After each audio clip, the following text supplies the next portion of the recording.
विधाता भाग्य लिखता है, शंकर जी भाग्य बदलने को तैयार बैठे हैं। बस शंकर जी के पास में कोई भेजने वाला सदगुरु होना चाहिए।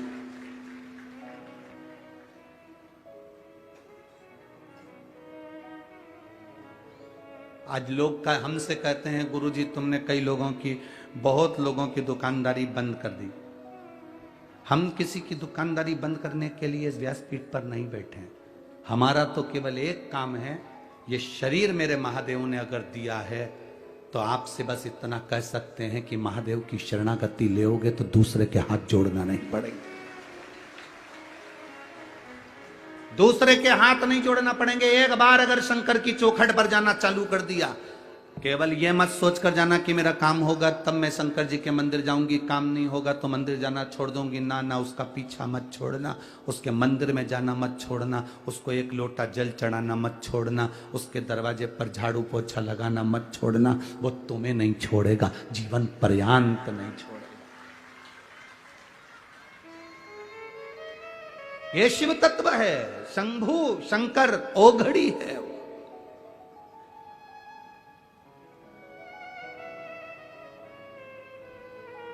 आप में से कितनी माताएं बैठी हैं, तुम्हारे यहां कोई काम करने वाला मां आती हो और वो रो रो कर पोछा लगा रही हो तो तुम्हारे दिल नहीं पसीजता होगा? अरे बोलो तो जम के जरा। कोई रो रो के बर्तन मांज रहा हो, तुम्हारा दिल नहीं पसीजेगा? कोई रो रो के कपड़ा धो रहा हो, तुम्हारे घर के बच्चों को संभाल रही है, रो रो के खूब दुखी है, खूब दुखी, तो घर की जो सेठानी होती है वो पूछ लेती है, आई इधर आओ जरा, आई इधर आओ, क्यों रो रही हो, क्या हो गया? आज मेरी बहू से झगड़ा हो गया, उसने मुझे रोटी नहीं दी है, आज मैं बड़ी दुखी हूं।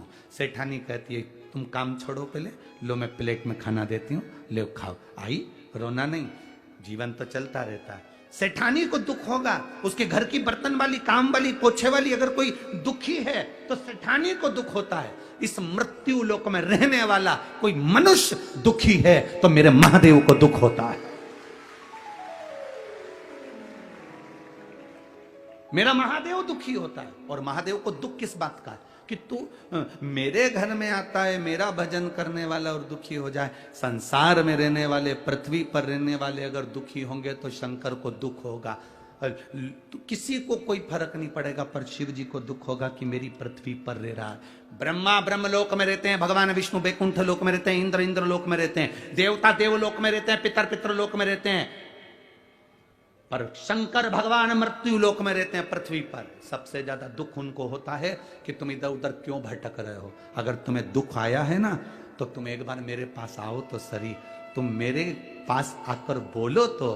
देखो, कई लोग कहते हैं कि भगवान को क्या बोलना पड़ता है, शिव जी को क्या बोलना पड़ता है? क्यों नहीं बोलना पड़ता? यहां पर इतनी सारी माताएं बैठी हैं, इन सब माताओं को मालूम है कि तुम्हारा पति 4 रोटी खाता है। सब माताओं को मालूम है कि तुम्हारा बेटा 4-5 रोटी खाता है। इसमें से कितनी माताएं ऐसी बैठी हैं, शायद ही कोई माता ऐसी होगी जो पति 4 रोटी खाता होगा तो एक साथ 4 धर के दे देती होगी। बेटा 4 रोटी 6 रोटी खाता हो तो एक साथ 6 रोटी रख के दे देती होगी। कोई मां नहीं देती, कोई पत्नी नहीं देती। पत्नी 2 रोटी रखेगी या 1 रोटी रखेगी, फिर पति आवाज लगाएगा, सुनो सब्जी अच्छी बनी है, 1 रोटी और लाओ, दाल अच्छी बनी है, मां 1 रोटी और लाओ। पति आवाज लगा रहा है कि 1 रोटी और लाओ, तो पत्नी प्रसन्न हो रही है, इन्होंने मुझसे रोटी मांग कर खाई। मां प्रसन्न हो रही है, मेरे बेटे ने आवाज लगाई कि मां मुझे रोटी ला कर दे, आज सब्जी अच्छी बनी, आज बेसन अच्छा बना, आज आमटी अच्छी बनी, आज सामान अच्छा बना, आज ठेसा अच्छा, मां 1 रोटी और ला कर दे।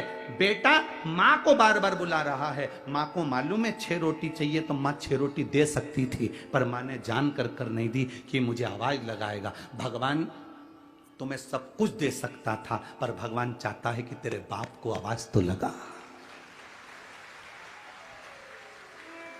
सब कुछ देने की सामर्थ्यता परमात्मा में है, सब कुछ प्रदान करने की सामर्थ्यता भोलेनाथ में है, सब कुछ लुटाने की सामर्थ्यता मेरे शंकर में है। सब कुछ दे सकता है, पर भोलेनाथ कहते हैं मैं बाप हूं, और बेटा जब बड़ा हो जाता है नौकरी करने लगता है और नौकरी के बाद भी पापा से कहता है पापा मुझे लैपटॉप लेना है। पापा खुश होते हैं कि ये खुद भी ला सकता था पर मुझे लेकर जा रहा है, मुझसे कह रहा है, प्रसन्न होता है बाप। बाप की प्रसन्नता। पैसा किसका? बेटे का। सामान किसका? बेटे का। पर बाप से कह रहा है पापा मुझे लैपटॉप लेना, पापा मुझे गाड़ी लेना, पापा मुझे ये सामान लेना है।